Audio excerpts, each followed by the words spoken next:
Well, with over 40 years of broadcasting, I've had the opportunity to interview a lot of people, but today is one of those very, very special days. Never thought for a moment that we would talk to him live in the studio, but a gentleman that heads up a ministry that has impacted literally thousands, if not millions of young people around the world. What a delight to have in the studio with us today, Loren Cunningham. He is the founder of YWAM, which is an acronym for Youth with a Mission.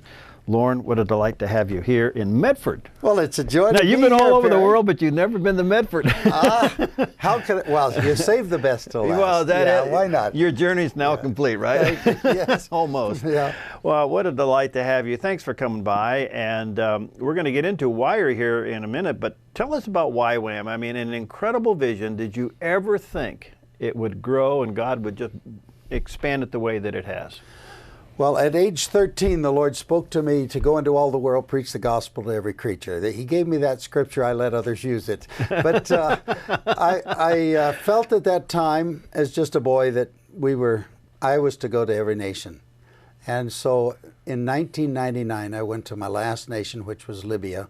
They told me I was the first American in and the only American there at the time. Wow. But the State Department said, you can go, but we won't help you if you get in trouble. But as I've gone to the nations, my job was to open the doors for others to come. And actually, they passed me by. So God gave a vision out in the Caribbean when 5 of us were traveling, ministering in country to country and island to island. And I was 20 years old at the time. And that's when the Lord showed me waves of young people, millions of them. Now, we've had 4.5 million young people short-term in YWAM by 2000. But the long-termers, there are over 20,000 worldwide. We work every day, full-time, with permanent locations in 187 nations. Wow. So that's a part of it. And then what I'm here for, too, I'll be bringing up the idea of the University of the Nations. And this is a modular university, one university in 142 countries. So we have courses, full-time staff, we have students, dormitories and all in 142 nations. And so with that, that's the multiplier for missions. We train, missions is for us much broader than the pith helmet under a shade tree talking to a non-white. Missions for us is all the nations, reaching all the nations for Christ into every one of the 7 spheres, or some are calling it the 7 mountains. And that's what we're trying to train for. And your vision is to let young people take the mission. They take take the leadership. Yeah. It's not my face, it's theirs. And that's what we always do. We have an evangelistic arm that called YWAM Campaigns behind the scenes, but out front it's called Impact World Tour. And they're working on all 6 continents every year, and they fill stadiums. I've seen them in Brazil, Fortaleza, for example. They saw more than 100,000 come to Christ that year, and they fill the stadiums, soccer stadiums, and the fields every night twice. Wow. And so you see thousands, hundreds of thousands coming to Christ, and that's in India, that's in Africa, that's in all the nations, all the areas of the world. And so in seeing the evangelism through youth, then you have the sportsmen, and they do different things and so on, and then they give their testimony. And then at the end, it's always a young person that challenges them to give their lives to Christ. Now, a young person who's interested in the program, what do they do? How do they get involved? Just look up ywam.org and go into wherever they want in the world.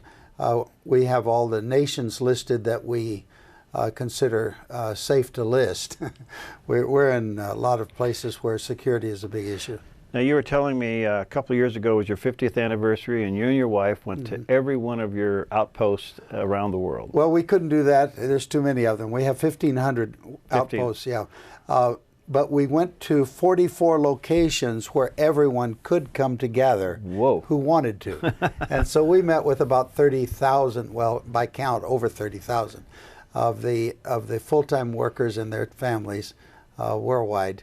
and 44 locations. We went to 40 nations to do that. That's wonderful. And no luggage lost, no plane missed. 209 flights, not one was late. That was unbelievable. But we had a prayer support behind. That's wonderful. Let's talk about, you've written several books, and I want to get into your latest one, but is that really you, God? This one has been used around the world. In how many languages? 120 languages that I know of. There's no royalty involved, so it just keeps going and multiplying it that way. All right, and the essence of the book is what? It's knowing God's will in your life. It's the number one question Christians ask worldwide. How do I really know the will of God? And so it's relational, of course. The closer you are to anyone, the more you know their voice. Your mother on the phone, you don't have to ask, who is this?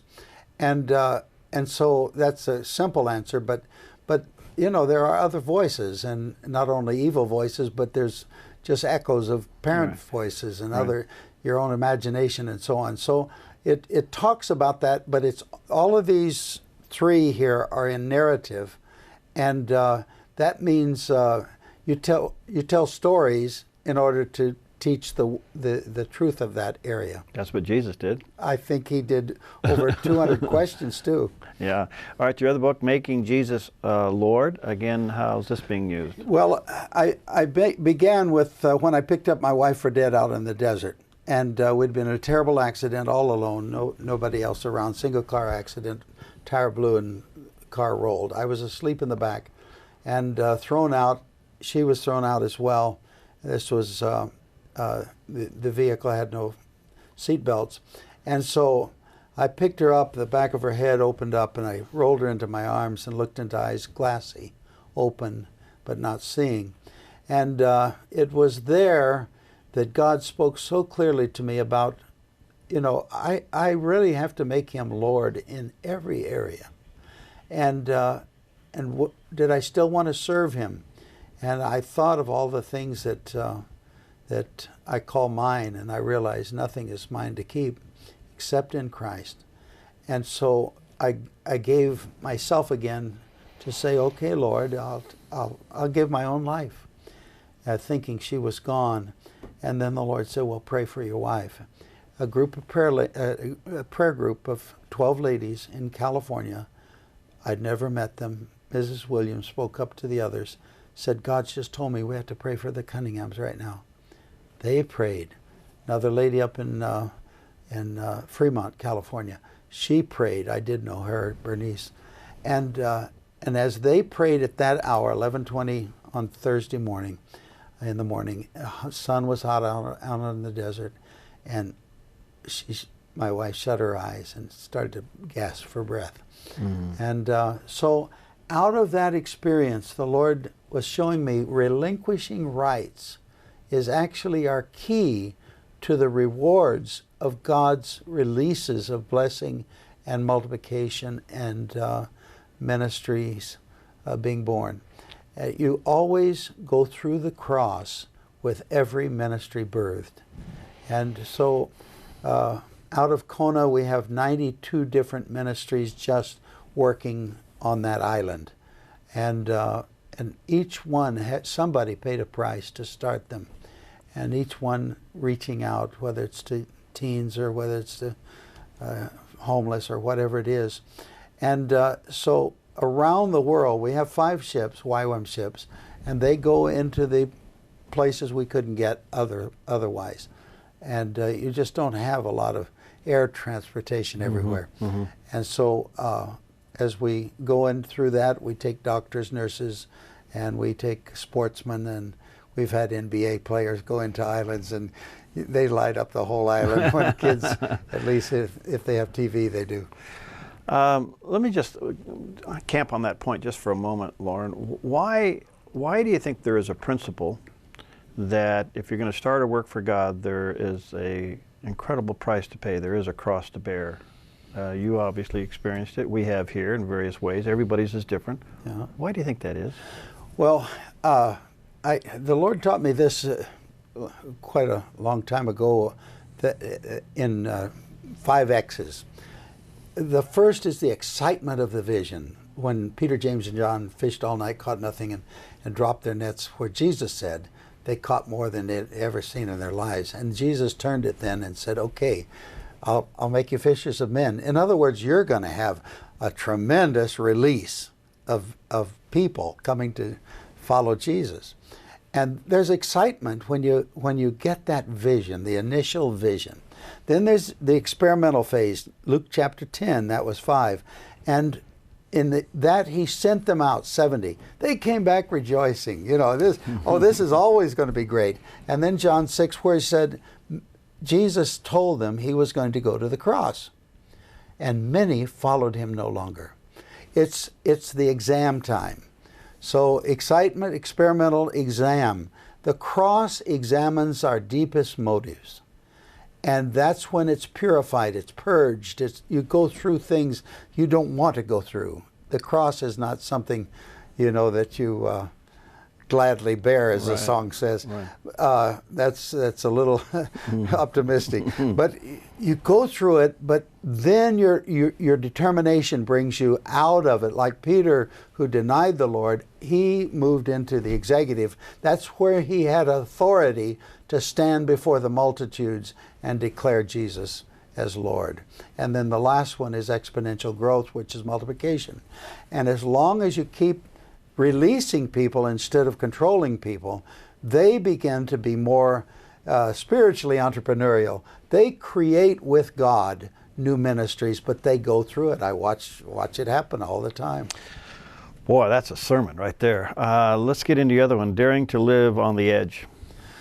That's on faith and finance. The first one is on how to know God's will. The second's how to do it. The third's how to pay for it. And you need all three. Well. These are written all for missions.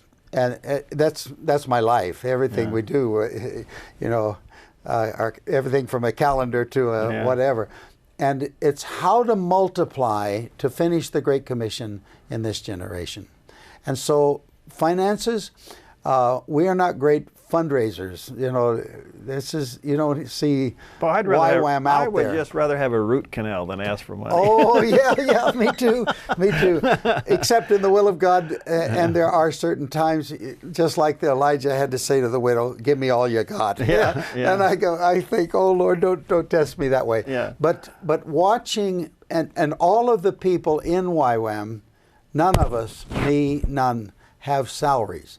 So we don't have anything secured in that sense, but relationally we have people that support us, and that's what we try to teach. And we open up new countries that have never had a missionary out before.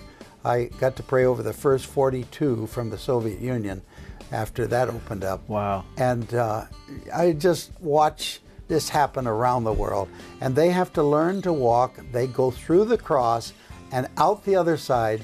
Then they start to see the releases as they begin to not think about their own finances, but about that which God is telling them to do in ministry. I want to come back to a couple things, but let's get into your latest book quickly, the book that transforms nations. Tell us about it.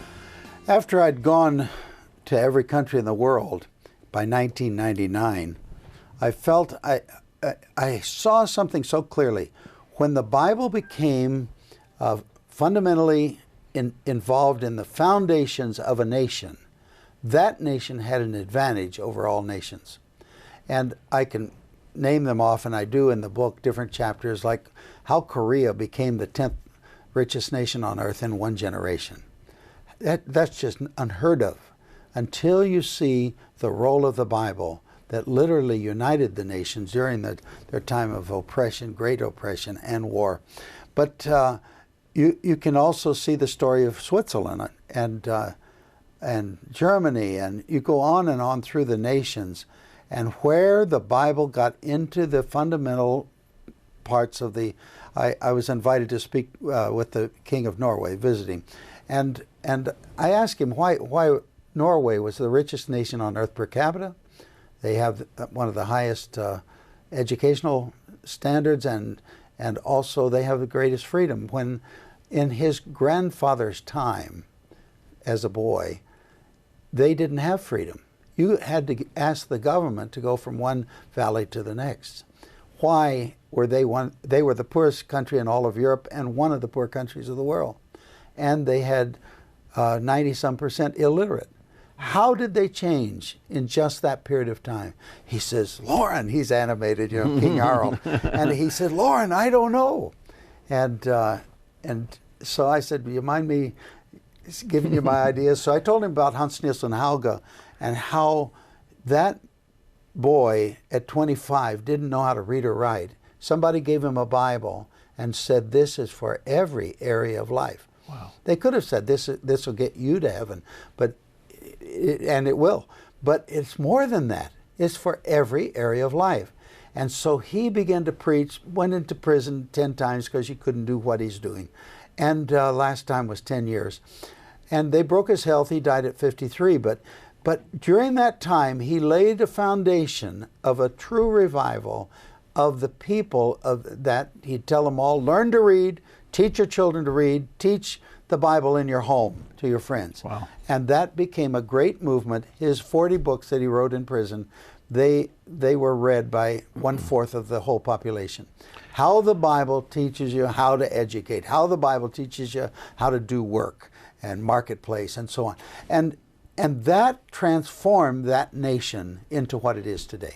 It's called The Book That Transforms Nations by Loren Cunningham, and I'm sure you can go to YWAM and get these, and put about YWAM Publishing, and let me encourage you to check it out and go online, Google that. It's also on Amazon. You can get it that way. Amazon, Barnes & Noble. Why are you here? Well, I heard about your Extreme Makeover. Yeah. Yeah. Right up the road here. Homemaker. Yeah. Yeah. And see, we have Homes of Hope, and some groups come down, CEOs bring their executives for team building to build homes for people living in cardboard boxes in Tijuana. And so we built thousands there, and we do this in 5 continents. But some Hollywood guys came down, and they got the idea a few years ago. Mm-hmm. And out of that, they decided to make a TV program. Right. Now, it came here, the 200th build, to Medford. Right. And by this time, you'd learned how to do everything through Rush and Behnke. Yeah.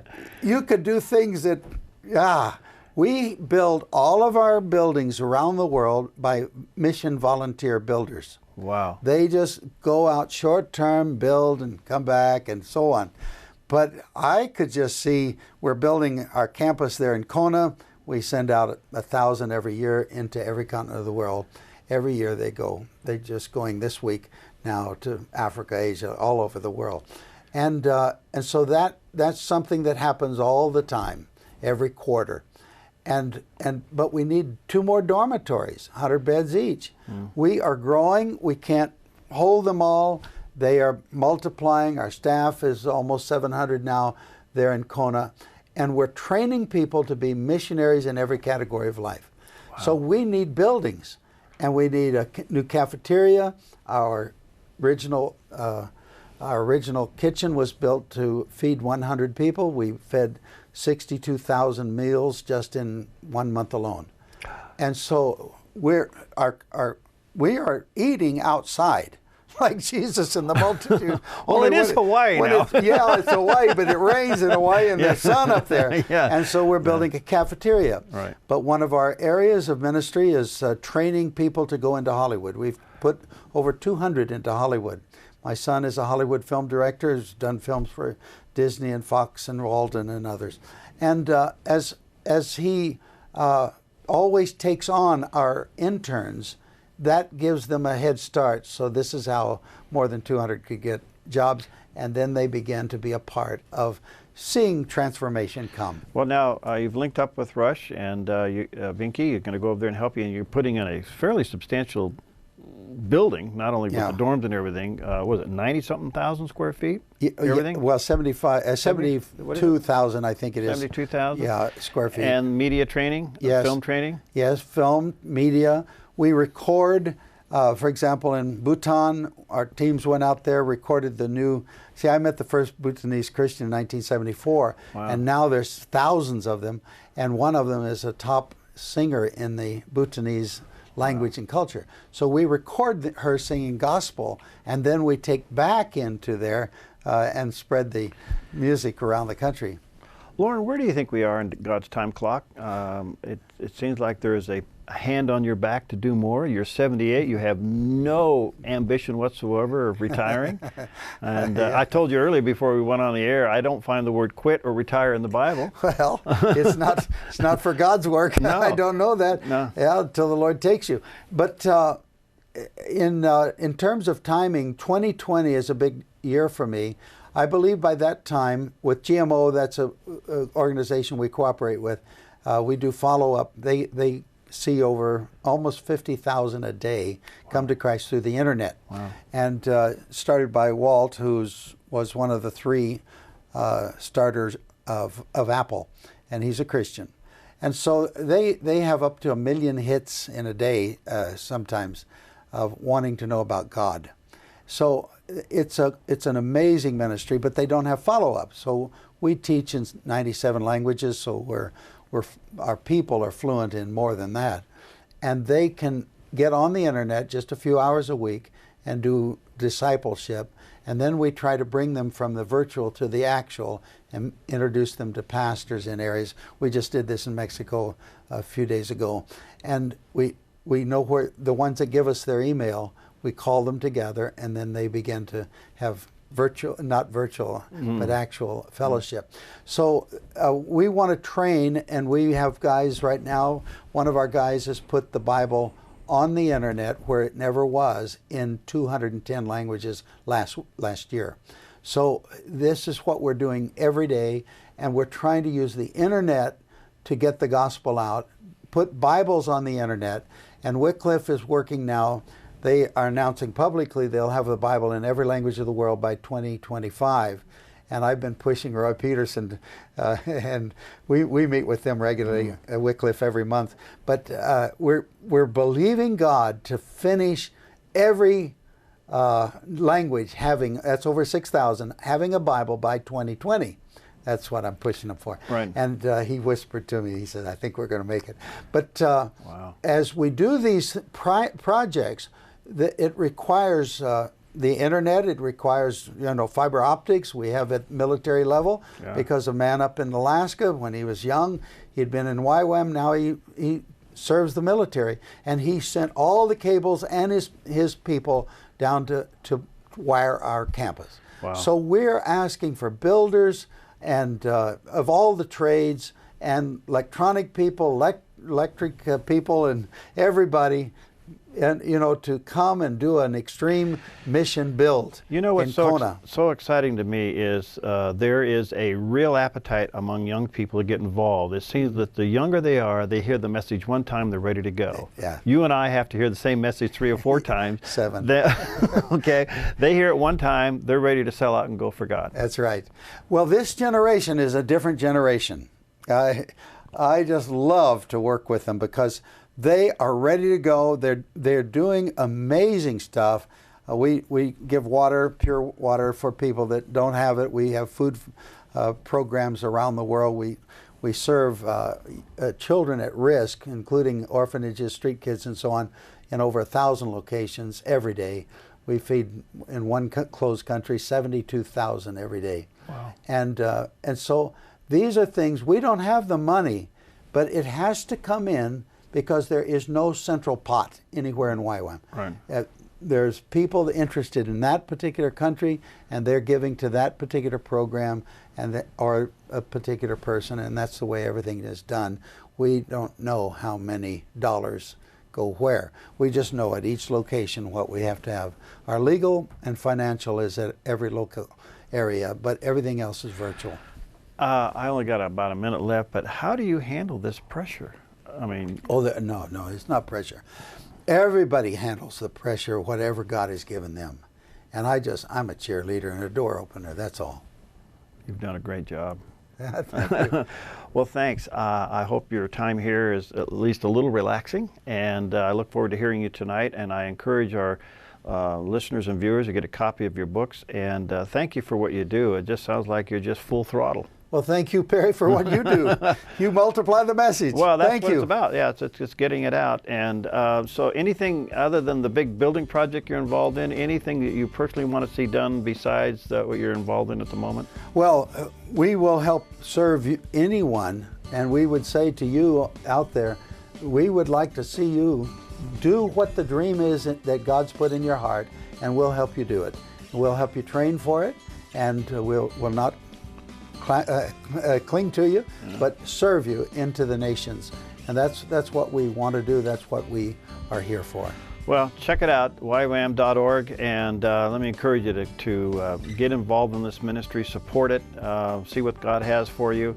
I'm glad you have a connection now with Southern Oregon through Rush, and anything we can do to help you realize what God's called you to do, please let us know. Well, send us a lot of your lumber up here. All right, we'll see you tomorrow. Thank you very much. Thank Just you. mail it. Thank you.